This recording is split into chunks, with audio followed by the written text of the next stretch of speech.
Welcome to Taking Care of Business on Koerner Radio News Talk, 1180 for the best in Saturday Talk Radio at 1 o'clock. And again on 1230 KGEO at 10 o'clock on Saturday. And for the best in Wednesday Talk Radio on 1410 KERI on Wednesday at 1 o'clock. And now on 1000 KKIM in Albuquerque, New Mexico. Your host is Clay Koerner, and I'm Marty Pay. And behind the big board is the producer's producer, Greg Held. Hey, Clay, that was a great show with former Libertarian VP, classmate of President Obama, Wayne Root, last week. Yeah, classmate, but he didn't really know him because Obama sat in the back of the room dressed like a Muslim. Well, he said he never saw him at all. Well, that's what the fact was. Yeah, that's true. He wrote a great new book called The Ultimate Obama Survival Guide, and he may just run for president as a Republican this time around. What do you think? I don't think I think he'd be a great talker, but I'm not sure he'd win the election. No, I don't think he would. I want to thank Gordon Fisher from MOA for coming on the show. He was talking about an event that's coming on May 20th at 6 o'clock at Hodell's. And the guest speaker happens to be our first guest today, Nonie Darwish, author of Now They Call Me Infidel and Cruel and Usual Punishment, Terrifying Implications of Islamic Law. But before we talk to her, our second guest, Wes Lalula, is going to talk about human trafficking, and you're going to be shocked at what he has to say. But right now, our guest by phone is Nonie Darwish. Nonie, welcome to Taking Care of Business. Hi, Marty. Hi, Clay. Good morning. A pleasure. Well, we're looking forward to next Monday night. We're going to have dinner at Hodell's and listen to you speak. And I've heard you on Facebook and also on a previous show you were on, and you've got a fascinating story. Well, we're all committed to protect America and stand up for the truth and against the tyranny of radical Islam, which I was born into and raised in an Islamic country. Was born and raised as a Muslim in Egypt, Cairo, and also I grew up as a child in the Gaza Strip. So, and then I moved to America, and I'm just grateful to be an American, having lived under Sharia, Islamic law. And my mission in life is to inform the American people of the danger of Islam and what it can do to a country. It can destroy the country's moral foundation, trust between people. It can infect it with disorder, and that's why all Muslim countries are disorderly. There is lawlessness because Sharia, Islamic law, puts the execution of the law in the hands of the people, not the police, and that is why nobody trusts one another, and they are all fighting with each other. That happens in every country that welcomes large groups of Muslims, even if the country is not Islamic. Look what it did in India. Look at Chechnya in Russia. Whenever there is a good portion of the population that is Islamic, you see disorder, you see rebellion, and you see demands for a separatist movement. I am predicting that what's happening in Chechnya will eventually move to a country like France, the United Kingdom. They have huge Islamic minorities, and they're already speaking about needing and wanting Sharia law, and that they reject the laws of the country. And this is what happened to India. This is what's happening by the Muslim minority in the Philippines. And this is the modus operandi of Islam wherever it goes. And that's what Saudi Arabia is financing and promoting, and that's what all the Muslim organizations, not just Al-Qaeda, is after. Naomi, isn't Sharia law a real positive for women? Absolutely. It's a positive in suppressing them. It's a positive in treating them like slaves, like cattle, and there is no, under Sharia law, women are second-class citizens, if not even less.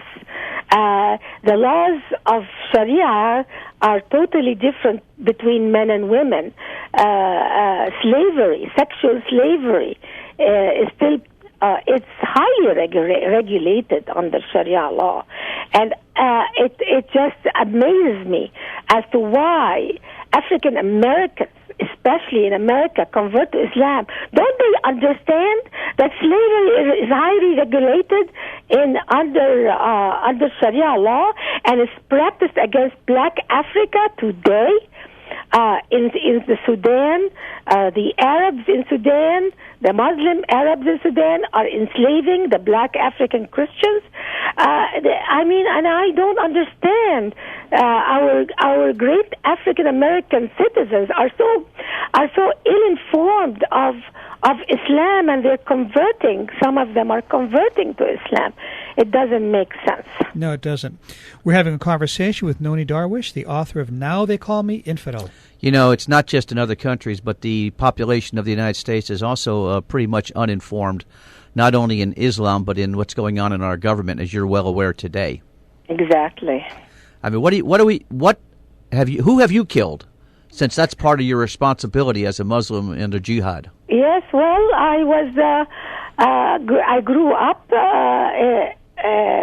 with the propaganda of Islam to blame the West, to blame Israel. I used to be, after having been born and raised in this atmosphere, I used to be an anti-Semite, and I used to defend Islam blindly. Thank God I didn't kill anyone, but I was the victim of jihad because my father lost his life in the jihad against Israel, and my whole family, my mother was oppressed under Sharia law. I was oppressed under Sharia law. My mom underwent female genital mutilation. Thank God she didn't do it to us. And most of everybody around me have undergone this surgery. I lived in this atmosphere in police states. I grew up in police states, and where if you say the wrong thing, you can be dead. Distrust between people. Religion was not just, Islam is not a religion. It's a political system, it's a legal system, and it's a military institution. How can we give access to something called religion that is the last thing from being a religion? Islam is not a religion. Islam is 5 or 10% maximum religion, and the rest is a political oppressive ideology that will do anything to accomplish its goals, using terrorism. Muhammad himself declared in many of his sayings that he has been victorious through terror. He used the word terrorism literally. So how can we still give the status of respectable religion to Islam in the West is beyond me.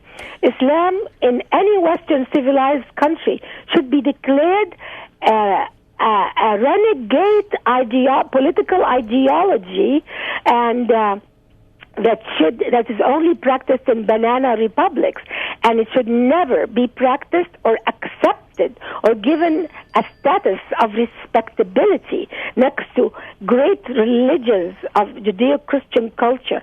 It's the opposite of our Judeo-Christian culture values, exactly the opposite in every way you can imagine. Islam allows lying and slander.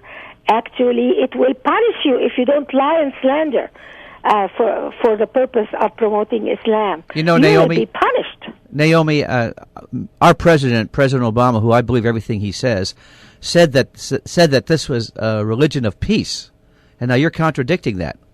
Well, President Obama has drank the Kool-Aid of the Islamic world. He thinks he understands Islam. He thinks he's an expert on Islam because he grew up as a child in a Muslim country. But unfortunately, President Obama is dragging this country down the drain because of his inexperience, his naivety. mission to promote Islam and misinform the American public about this horrific religion. Horrific. It is the most brutal and oppressive ideology. I don't even want to call it religion. And President Obama is the first president in the history of the world who caters to the sensitivities of foreign governments and foreign Muslims rather than protecting his own people and his own culture and his own constitution. No he question would rather about it. give up the lives of American citizens in order to appease the Muslim world. And this is unforgivable Yes. for President Obama. Yes, and that's a great segue into Benghazi. When we come back from the break, let's talk about Benghazi, okay? Absolutely. We'll be back in a moment on Taking Care of Business on Koerner Radio, News Talk 1180.